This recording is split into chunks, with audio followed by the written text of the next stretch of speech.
போலாம். வீடியோக்குள்ள போறதுக்கு முன்னாடி ஒரு லைக் பட்டன் பிரஸ் பண்ணிட்டு பாருங்க friends.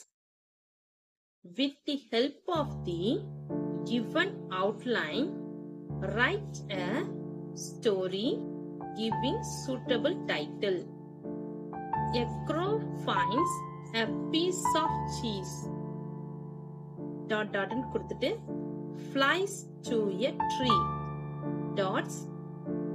A hungry fox sees the crow. ... thinks of a plan. ...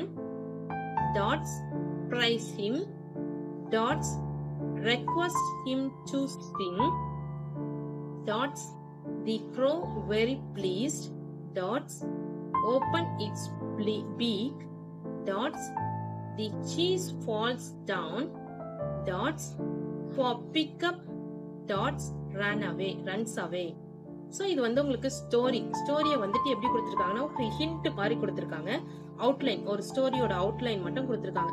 So இதுக்கு ஒரு ஸ்டோரிக்கு ஒரு டைட்டில் வச்சு நம்மள ரைட் பண்ண சொல்லிருக்காங்க. சூட்டபிள் டைட்டில் வச்சுட்டு நம்மள ரைட் பண்ண சொல்லிருக்காங்க. சோ இது வந்துட்டு நம்ம ஸ்டோரியை இப்ப நம்ம டிரைவ் பண்ண போறோம். வாங்க ஆன்சர் குள்ள போலாம். இது வரைக்கும் क्वेश्चन பார்த்தோம்.